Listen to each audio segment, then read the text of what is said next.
Hello and welcome to this week's episode of the Our Gifted Kids podcast. I'm super excited this week to be talking to Kintara Phillips. Now, was an English teacher in high school for over 20 years. She has a master's in gifted education and she has started her own little business called Emergence Education, which is all about supporting gifted kids and their parents, but also doing professional development for teachers and schools around giftedness. She also teaches at university, prospective teachers, and drops in a bit about giftedness here and there. So she is a very busy woman on a mission to meet the needs of gifted kids in our education system. A little bit of a unicorn, but as we discuss, not too much of a unicorn. There are also other teachers or ex-teachers, I don't know, once a teacher, always a teacher. But she's certainly one of those teachers out there trying to do their utmost best to meet the needs of this awesome cohort of kids who desperately need people out there championing for them in the education system. So it's a delight to talk to her just because she is on that mission, but also it gives me this wonderful opportunity to ask her all those questions about school and having a kid and navigating school and education. And those questions, like every week in Facebook groups around the world, it's the same questions, right? It's, I'm meeting like my teacher or the principal. What do I say? I've got these results. What does it mean? Like all of those questions. And so what it meant was we ended up talking for like an hour and a half. Now, I know I do some long podcasts, but even for me, I was like, whoa. So this is a part one, part two, because I could not cut anything out because it's all gold. So we've got part one this week, Navigating Education with Gifted Kids with Kintara Phillips. Part two next week, which is all different stuff that we talk about, navigating education. So you do not want to miss that either. I'm going to publish part two next week, give you a little bit of time to listen to this one. And I just want to say, enjoy this episode. It's brilliant. It's really nice to talk to Kintara about these questions that we've all had. And so let me know if it's helpful or if you have any others. You can contact Our Gifted Kids on Facebook. We also have a Facebook group that's free. You can join. We're on Instagram, or you can subscribe at ourgiftedkids.com, and then you'll never miss an episode. And in the meantime, enjoy the episode. Let me know if you have any other questions. And thank you, Kintara, for coming on and having a chat with us and sharing all of your knowledge and wisdom. And I just hugely appreciated. So enjoy. Talk to you all soon. Bye. Hi, I'm Sophia Elliott. As a parent of 3 gifted kids, I'm here to talk about all things gifted. Because I've been isolated and uncertain, and I've felt like that parent. Then I found peace of mind, support, and my community. This podcast is about sharing that journey, actually parenting gifted kids, and connecting with advice and support. So we have everything we need for every member of our family to thrive. This is the Our Gifted Kid podcast. I'm super excited today to be talking to Kintara Phillips. For many reasons, I'm excited about this conversation because I think today we're going to talk about a lot of the things that parents are always like, I need help with this. So I think you're going to love it. But also Kintara just has this wealth of experience and knowledge. Her background is she's a secondary teacher of a couple of decades, if you don't mind me saying that, Kintara. Wow. She currently also would-be teachers at university, but she's also created Emergence Education with a good buddy and colleague, I believe. And in that, you guys support gifted students navigating school, a bit of tutoring, but more than tutoring, mentoring, helping families plan and advocate and work with schools. And you also provide PD for teachers and schools. Just a wonderful service that's desperately needed in our community. So welcome, Kintara. absolutely delighted that you're here today. Thank you. Thank you so much. I'm excited to be here. It's always fun being asked to talk about the area that you really nerd out on. And this is where I nerd out most. Definitely. I am absolutely resonate with that. We could talk all day. So tell us a little bit about you. And I mean, I've sort of given you a bit of an intro, but tell us about you and what you do and how you kind of got into that. Yeah, so you're right. I've been teaching for 21 years, secondary English predominantly. And I left the classroom about a year ago now. For a whole multitude of reasons, but I fell on my feet and I've fallen into a space that makes me really happy. So I did complete a master's of gifted ed finished that in 2016 at UNSW. So I had the pleasure of working under Merica Gross for a little while, who is just a delight of a human. Like she's beautiful and wonderful, and it's such a loss that she's not with us anymore. Yeah. And that the gifted masters in gifted sort of sprung from a whole range of things, I guess, like parenting a gifted child. And, you know, when I mentioned it to my mum, she was like, oh yeah, it's just like you. And I was like, oh, okay. But no one thought to tell me. But I had kids in my class that even though I had experienced teaching quite a few years ahead, these kids were beyond, and I didn't really know what to do with them. And I chatted to my principal and had some gut feelings. And he said, I don't like your gut. Can you find me the evidence? So in typical overachieving style, I did a whole master's degree and delivered the evidence back to him a couple of years later, and my gut was right. And after that master's, I said I was never going back to study again. So of course I'm now currently we all say it, currently chipping away at a graduate diploma in psychology with plans of continuing and doing honours and then masters. I would like to practice as an educational psychologist, specialising in assessments and working with gifted families and young people is the long-term goal. So, you know, that's how I kind of found myself in this place. You know, I love teaching. I will always be a teacher.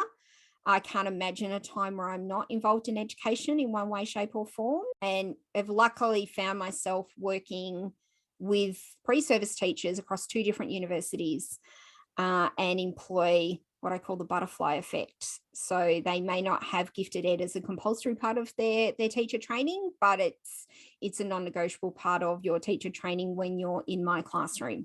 So I mention gifted kids, I drop them in, I use them as examples all the time. Yeah. So, and I'm hoping that little butterfly effect ripple will spread.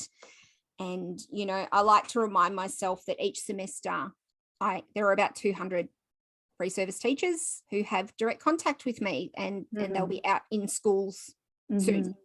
Yeah. So if we can spread things that way. Yeah, absolutely. And those little things, at least now they've heard of gifted students. They've heard some stories about them. It's in their periphery, and it's like you say, that butterfly effect, there will be a story one day. And it's like a teacher will be saying, there was this thing at uni and then I met this student. Yeah. And I think I have the benefit because my name is so kind of weird and unusual. If any of them at any point aren't sure and want to try and find me to get into, I'm not hard to find and get in touch with. And, you know, I let them know that that's an option. Yeah. And like you said, my teacher bestie and I both really have this interest in kids that don't fit in the average bell curve. And we have a little side hustle with ed consulting. So working with, at the moment, it's a really small kind of number of young people because that's what we can manage, but also working with schools, you know, providing some professional development for teachers.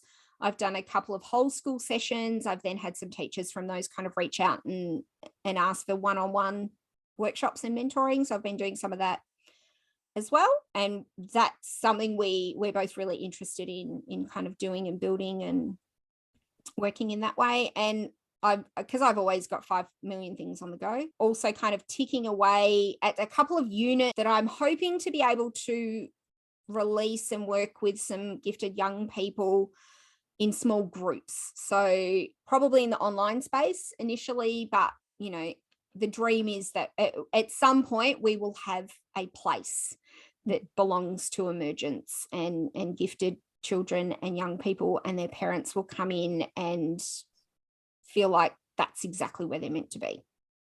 Well, I look forward to keeping up to date with the journey as that all grows and develops, and sharing that with everyone so they're kind of knowing what's out there. There's such a big gap in supporting gifted kids and families, and doing great work there, providing PD for schools and teachers and mentoring, like another, really needed service. So bravo for going out and filling that gap. It's not easy doing these things. It's scary. It's terrible. Hell yeah. Definitely. But we're trying, and working from a place of probably what I wish I knew sooner. Yeah. Oh yeah. Like, oh yeah, I know that space very well. Hindsight's a wonderful thing. Yeah. So you're in Melbourne? Yep. Yes. Good. Got Melbourne that right. Based. Yep. So school and teachers in that Melbourne area, you can do that kind of in-person type stuff. But so the students you work with, is that only in person, or do you do also Zoom stuff? Yeah, so we do a bit of Zoom stuff. Yeah. One of my newest students is in Queensland. So working with a student in Queensland who's one of my newbies. I've got a student who is now in year 12 who quite literally lives 15 minutes away from me. I've been working with him online since he was in year 10. We've never met face to face, and he's halfway through year 12 now. Yeah. I'm tempted to just like turn up at his final year 12 assembly and just be like, hey. And then, a couple of students working with online. One of my students is currently transitioning back to a mainstream school enrollment, so part-time enrollment, radically accelerated. So that's been a process, and I was part of that process, kind of negotiating that. So my sessions with him at the moment are at school. Yeah. So I go and work with him during his kind of downtime at school. But so it's very flexible, and that's what I like about it. That's and all of those things. I've got students who turn cameras on when we're working online. I've got ones that don't turn cameras on. Like, whatever's going to work. And that's why I suppose we like the term mentoring as opposed to tutoring, because tutoring for us just suggests that really straight academic improvement, almost perfection. We're like, it's so much more than that. It's meeting all of these young people where they're at, and following the rabbit holes with them. Yep. Like following that lead, following the rabbit holes, and helping guide and make those connections. And I don't think it matters whether there's a camera on or off for that. Yep. Yeah. It's whatever maintains the journey, isn't it? If that's where they're at, maybe it comes on later, it doesn't matter. No, that's really great, because I know parents are listening, and you might be thinking, oh, is there someone who can help me? So it's good to kind of know. So there's that element of, it's more than just tutoring. It's like this mentor relationship, but also helping families in those conversations with schools and advocating, making sense of it all, and working with schools directly. So that gives everyone a good sense of, where you fit in the puzzle. So I guess really working on building, in the education jargon, the team around a learner.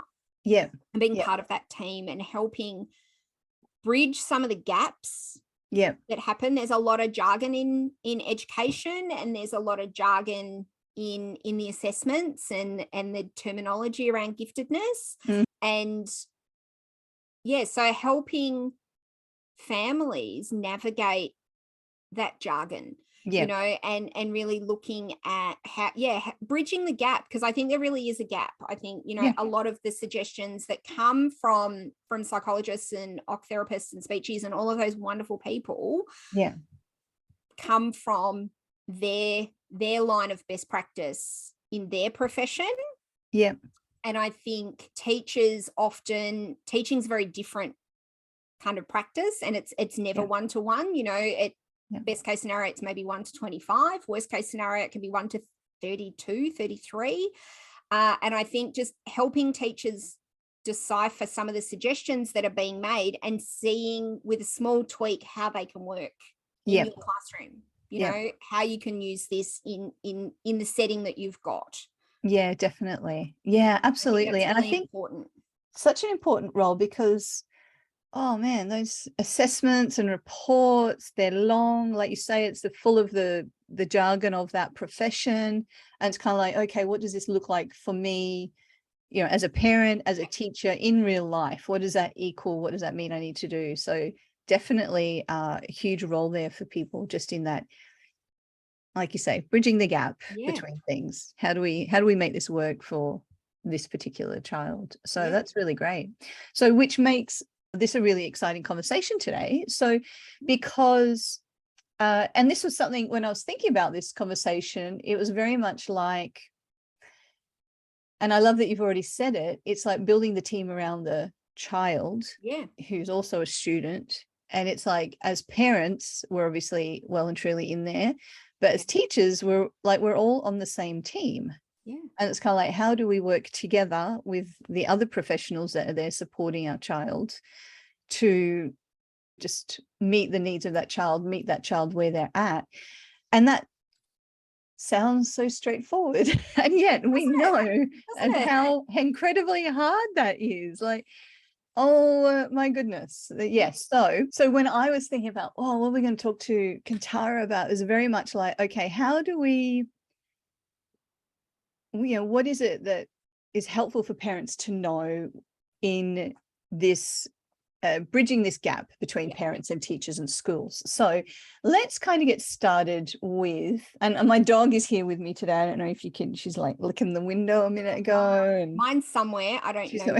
He's always here in spirit. So this is Dr. Watson. Oh, lovely. Yes, very good. Yeah, he's always here, but he's not in this. He's not in here at the moment because the sun has left the window. So he'll be wherever the sun is. Yes, yeah, she chases the sun as well. So if you hear licking, that's not me. Not you. You probably can't hear it. I'm just paranoid. That's the story we'll tell people. Okay, so this question, and when I sort of thought about this conversation, I'm like, every parent here who's listening, who is in a Facebook group for gifted kids and different parenting, has seen this question a million times. And it's kind of like, parent says, oh my God, I've got to talk to my kid's teacher or like head of department or principal tomorrow. We're having all these issues. I've got this report. Like, what the hell? How do I have this conversation? Because they're fine at school. Or the other one is, to often it's kind of like the kid is fine at school. So it's, how does the parent convince them that actually all is not well? And the flip side of that is the child is not fine at school and there's behavior issues or whatever is going on. How does the parent convince them that they're just not naughty? There's actually these big needs. So this is kind of what I want to talk about today. So where do we start with that? It's kind of like, what info is helpful? What should parents expect? What should the approach should take? So over to you, start talking, and then something magic will happen. Hopefully the magic will happen. And I think it when you first find yourself in this space, it is overwhelming.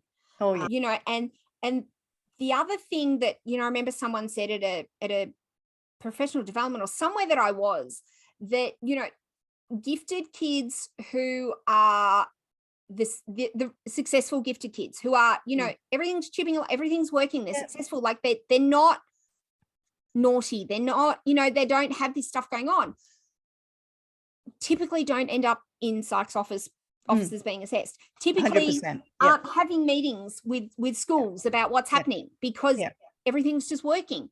So for parents who have got to the point where they've taken their kid to see a psych and they've gotten this gifted, you know, diagnosis feedback back, it's all overwhelming. You know, it's been overwhelming before you get to that point. The news is overwhelming. The interactions you've probably had with the school leading up to this point have been overwhelming. So I think just recognizing that and realizing that that's normal can be really a good place to start. Yeah. I think, before you go into these meetings, really like having that information, the IQ assessment stuff, and maybe not having the whole report to give to schools, because like I said, they're full of jargon, they're long, they're wordy. Is there the opportunity to talk to the psychologist? Can we get a one-page summary? Can we get something that's a bit more simplified? Because that can be really helpful. I would, and hopefully most parents kind of know or have an inkling. What's the school's policy around gifted kids? Is there a program? Does there seem to be an awareness? Are there staff in the school that know what they're talking about? Like what's the context that you're going into with this meeting? You can chat to other parents from the school, see what experiences they might have had, because it's often helpful to, I suppose, just know, like I don't think it's a good idea to assume that it's going to be confrontational, it's going to be hard all the time, because then I think you take that energy in with you. Don't go in with your armor on. No, don't go in with your armor on. But it is also good to, I suppose, just have a read of the room or the vibe of what you might be walking into. Yeah. And I think unless you know for certain that there are teachers with additional gifted ed training, high levels of experience through whatever pathway, unless you know that for certain, I think it is safe to assume that the teachers and the leadership that you will be meeting with, when, like you gave me the question, what should parents expect teachers would know? And my answer was nothing. Yeah. I didn't want to say that. But the reality is, they'll know nothing. Yeah. And this is, like you said before, in our intro, it's like you're in universities and you're teaching teachers, and it's kind of like there is usually, I think there might be a couple of unis now that I'm aware of that do have a compulsory subject in gifted, but the history is, and most now, teachers don't get taught about gifted. So the chances are very high that you're talking to a school, like you say, that just doesn't know. Yeah. And it's kind of like their fault. Yes, absolutely. Right? It's 100% not their fault, because they have, like, I did my teacher training 20 odd years ago. There was nothing like apps. I mean, there was nothing for diverse learners at all. I don't remember doing a unit on anything like that, so at least now there are elements of individual differences and diversity, and sometimes gifted, might be one little section hidden away in there, which is better than nothing, but it's still not prevalent enough. It's still not there. And from a teacher perspective, and this is what I do, like teaching is what I do. It's who I am. And there are some, I'm in lots of those Facebook groups and social media stuff. And sometimes I read posts and I read comments that parents are making about teachers, and it hurts my heart because, and I get it from both sides. I can see that these parents are tired and, they don't know what to do. And, but at the same time, it hurts my heart for my colleagues who I know if they knew better, they would do better. Yeah. And I know they don't know better, and it's not their fault. Yeah. So but I also recognize there are teachers out there who don't want to know better, and they don't care. And that's also the reality. And I'm embarrassed for those people. And for, I apologize to parents on behalf of people I don't even know who have had to have those, encounter that. So I think with my teacher hat on, I do ask parents to consider, when you're going into these kinds of meetings, go in without your armor on, go in expecting that the teachers probably won't know a lot, and go in and give your teachers a bit of grace, right?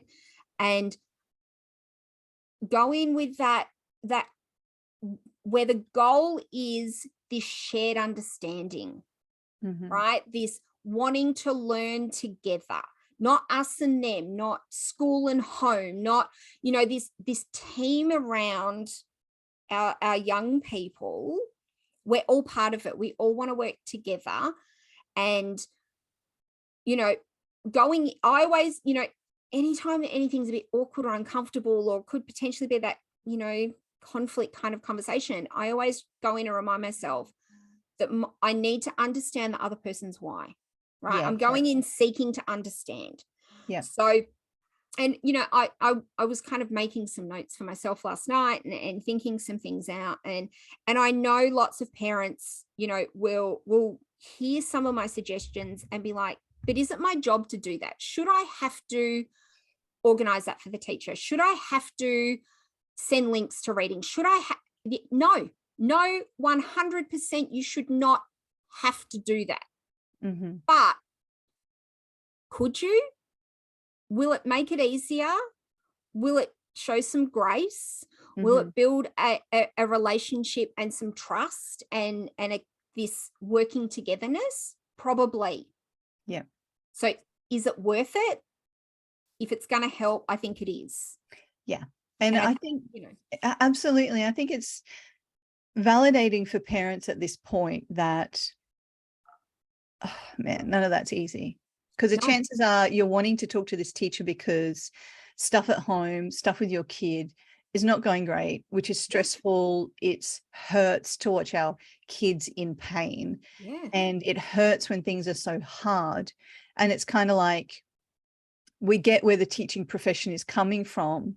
And even, and I have been that person talking to that teacher and that deputy principal and that school who really did not get it and were not pleasant about it. That's really freaking hard. Yeah. But they didn't know better. So it's not personal, as personal as it feels, because it's like, hang on, my kid is hurting here. Yeah. And I'm feeling like you should be professionals and know better. But it's like, we're at this difficult period where they just don't. So we can get wound up and inside of ourselves with the unfairness and unjustness of that, because it's unfair. It's unjust. It just is. But I can speak from experience. It doesn't get you very far, or maybe it does. I started a podcast. I don't know. Come talk to me if you want to vent. It's fine. We'll do a podcast episode.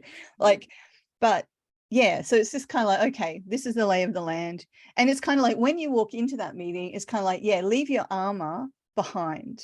And I think the key words there, Kintara, were like, right, we really want to approach this team working together. We're looking out for what is the best for this child, my child, your student.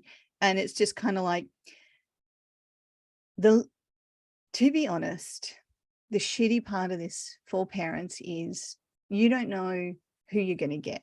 No. And it's like you say, you don't know if you're going to get the teacher who isn't interested, doesn't believe it's a thing. I know one of them. I'm related to one of them. I know lots of them. Believe it's a thing, right? I've worked under them. And this is like a lot of that frustration that I know parents feel. Yeah. I feel as a teacher. Yeah. Because I know better and I want to do better. Yeah. And while I can do better in parts, for the 50 odd minutes I have a child in my classroom, for me, that doesn't feel like enough. Yeah.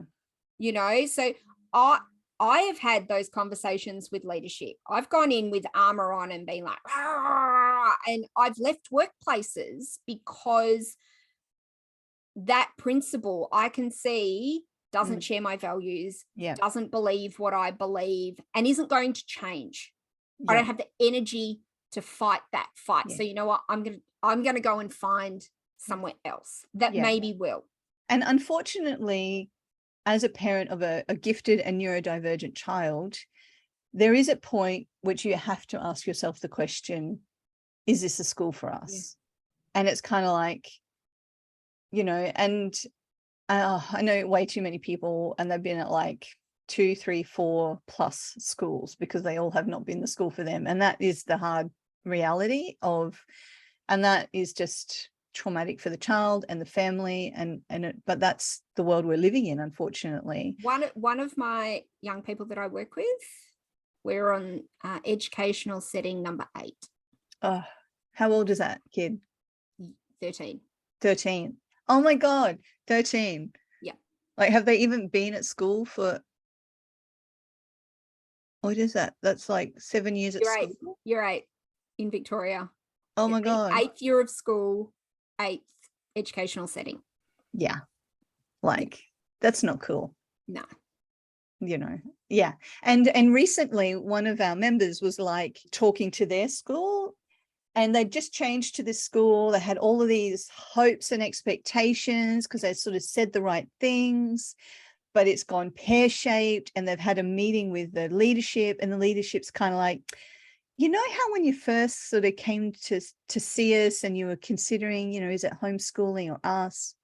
Maybe it's time to think about homeschooling because we're really not able to meet your child's needs. Yeah. And it's kind of like, those conversations happen around the world all the time, Yeah.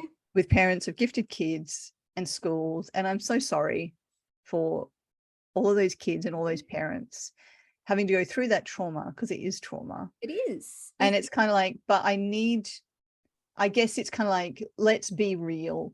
Because if you're going and if you're having that experience and you're like thinking, is it just me? And I'm really sorry to say it's not just you. No. So in some ways that sucks. And in other ways, at least now you know it's not just you. Yeah, that's it. Yeah. You know, and I think, you know, yeah, making the decision to leave a school or to try another school is a huge one.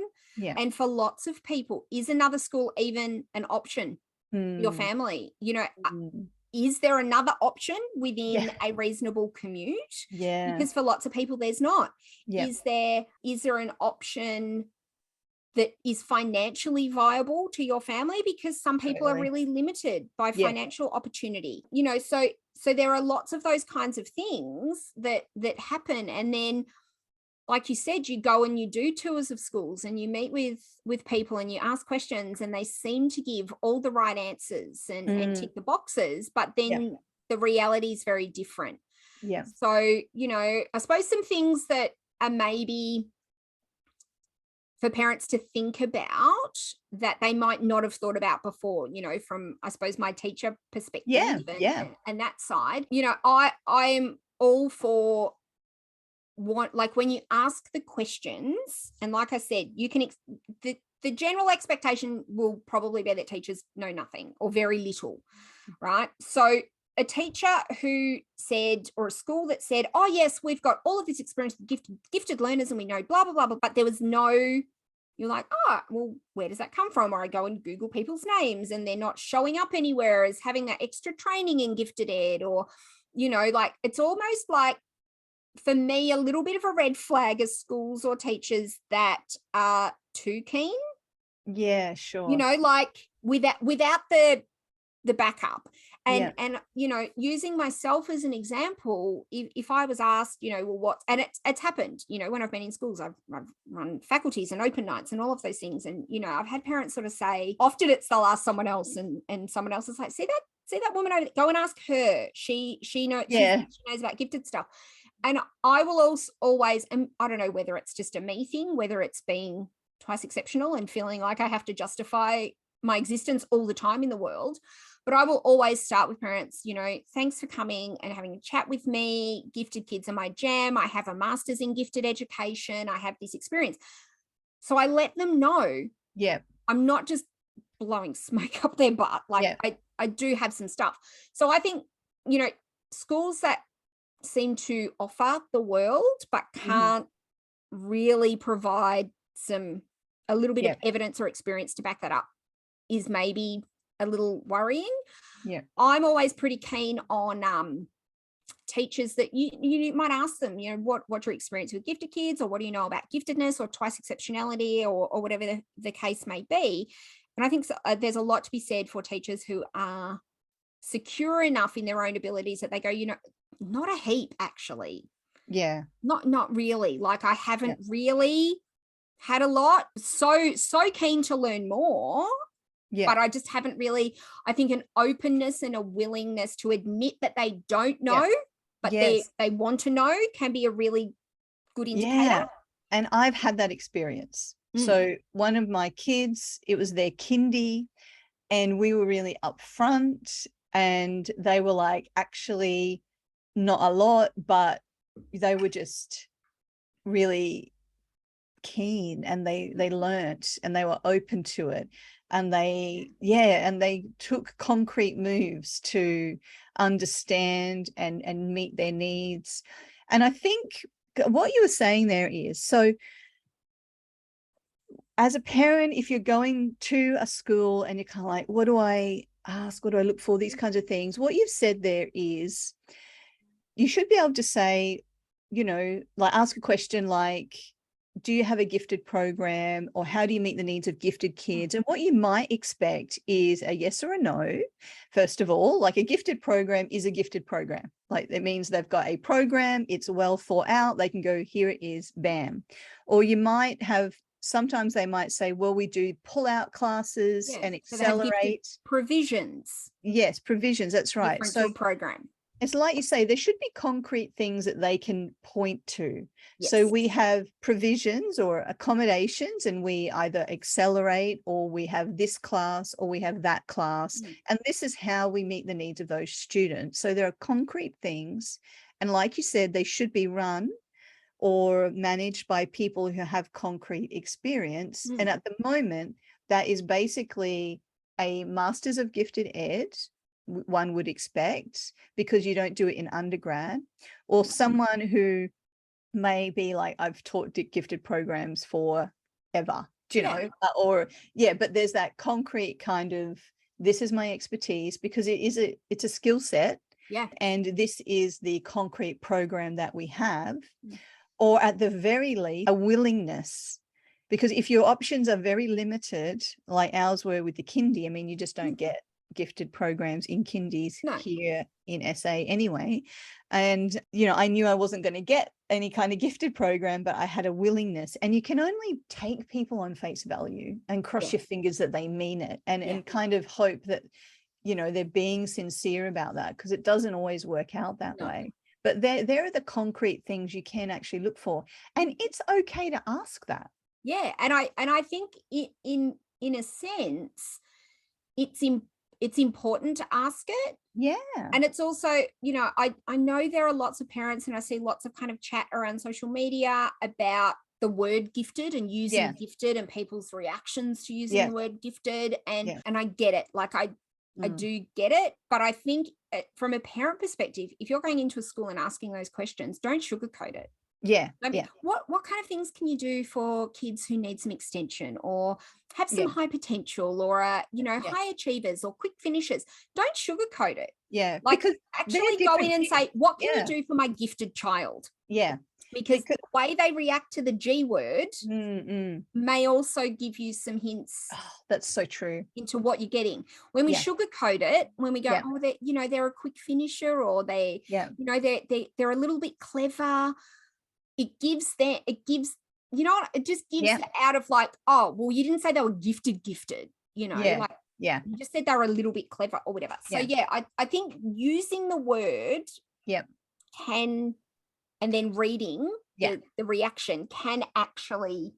Because if you say, what do you do for gifted kids, and someone rolls their eyes, that's a pretty good red flag right there. I asked a principal once, and they were like, well, we have kids with many gifts. And I was kind of like, and you were like, right, no, red flag. Moving on. But also the other thing is like what you just said there, like high achieving kids, quick finishes, all those kind of terminology you just used, they're different kids. Like a high achieving kid is not a gifted kid. These are two different categories of kids. So if you go in talking about what do you do for high achieving kids, well, they're going to talk about high achieving kids. What they do for high achieving kids. Not gifted kids. So, and look, I realize that if you're in, say, the UK, they often will use high learning potential, HLP kids. Here in Australia, if it's anything, it's going to be gifted. And I think in the US, it can be different terminology as well, but go with what is used professionally in your area, because you want to know what people's reactions are to that, right? And if you use the word gifted and the answer you get is using the terminology, high potential, high achieving, quick finishers, bright kids. If the teacher won't use the terminology back at you, they're not comfortable with the terminology. Because when you did your master's, it was a master's in gifted education. This is the term we're stuck, like, Yes. this is the word to use. Yeah. Yep. So, and it kind of makes me think of, and it reminds me of actually our experience that kind of set us on this journey was when I realized, you know, having my child identified as gifted, doing my own deep dive and research in those conversations with the school, which were very unsuccessful. What I realized was they were trying to meet the needs of high achievers, and they thought that was gifted. Yes. And they really didn't get what gifted was. And when I realized that, I was like, okay, cut and run. Yep. We need to find another school. Yeah. Aside from all the other issues we were having. And it's kind of like, so I think there's some really good info there for parents about just be upfront, be that person, ask that question, especially, oh my God, if you have an assessment that says your kid is gifted, you've got that information, use the word. So that's I think great tips in terms of red flags and what to ask and what to look for when you're looking at schools. Yeah. How do you know when it's time to leave? And I've just shared there, like, when I knew it was time to leave, but how would you answer that question? Yeah. And I think some of the things for me are when those conversations and those meetings and those interactions with people within the school are hostile or more negative than positive. You know, that can be when you, and particularly if senior leadership, if the principal is not on board, it doesn't, you can have a teacher like me, responsible for your child, but if the principal is not supportive, it doesn't matter. I mean, it matters what I do, but it's never going to be enough or right. Or you know what I mean? If the principal isn't on board. Experience that. And that is the truest thing you could ever say. If you're not getting what you need from, like, if leadership aren't saying the right things, if they're not on board, it doesn't matter how good the teacher is. That teacher will always be bound. Yes. Beyond what they can make decisions for. And that you will only ever know that for that little year that you have that teacher will do what they can, but there is a box around them. And that's it. And I teach in secondary. Yeah. You know, I have your kid 4 or 5 periods a week. I might get 200 minutes a week with them.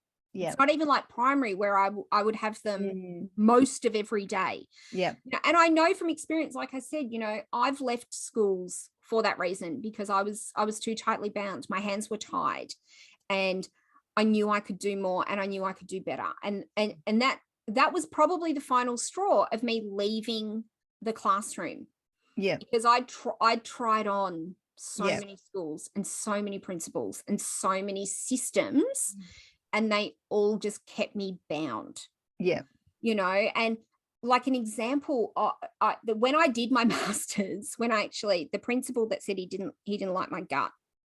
And then I said, well, I've enrolled in this master's of gifted, actually started as a grad dip in gifted education, which overachiever master's degree. And I said to him, I've enrolled in, master's of gifted education. And he honestly looked at me and said, why? And I said, because this is really important. Like, these kids are really important to me. And I want to do better for these kids. And he looked me in the eye and he said, but we don't have gifted kids at the school. And I was like, oh, yeah. And I said, because I'm a boat rocker. People haven't noticed. I think that's what I like about you already. Trouble a little bit. Yeah. And I stood in his office and I looked him in the eye and I said 2 things. There's an issue there. I said, 1, we do have gifted kids here. They are everywhere. And I said, I'm only here 3 days a week. I only teach 0.6. I only teach 2 classes.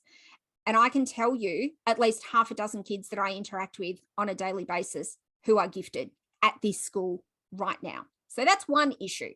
And then I said, I teach 2 classes out of the whole school. And I said, the other issue is, and this is where I push, I said, I think it's cute that you think I'm going to work here with you forever. And he was like, And then he said, as I left, he said to me, well, if you feel like you have to get a master's degree to prove something, why don't you do it in something useful like educational leadership? And I was like, because I don't want to. So, yeah, I get, and that's it. Yeah. When doesn't matter what I thought, what I believed, it wasn't enough. There was no way. I had kids in my year 10 English class who needed to be radically accelerated beyond a shadow of a doubt. Yeah. There was no way that conversation was happening with that principal that Yes. wasn't happening in that school ever. Yeah. So I did what I could in those 50 minutes 4 or 5 times a week. I had that kid. Yeah. But that, it's just, I don't know, it's not enough. And I'm just one of those people like where I don't want to settle. Yeah. Why should we always settle? And it's kind of like, and that's I have an issue with like gifted pull-out programs. It's kind of like, well, we'll treat your child as gifted for that hour a week. Yeah. It's kind of like, sorry, it's 24/7. Yeah. And it's kind of like, I know that's better than nothing, but oh my God, we should be able to do so much better than that. Wow, well, that's the end of part 1 of Navigating Education with Gifted Kids with Kintara Phillips. You can stay tuned for part 2 of that conversation, which will be published next week. And in the meantime, let us know what you thought. What do you think? And I'll talk to you soon. Bye. If you enjoyed this episode and it inspired you in some way, I'd love to hear about your biggest takeaway in the comments. For more episodes, you can subscribe. And to help others find our podcast, please leave a review. You can find show notes and more resources at ourgiftedkids.com. And connect with us on Facebook and Instagram. See you in the same place next week.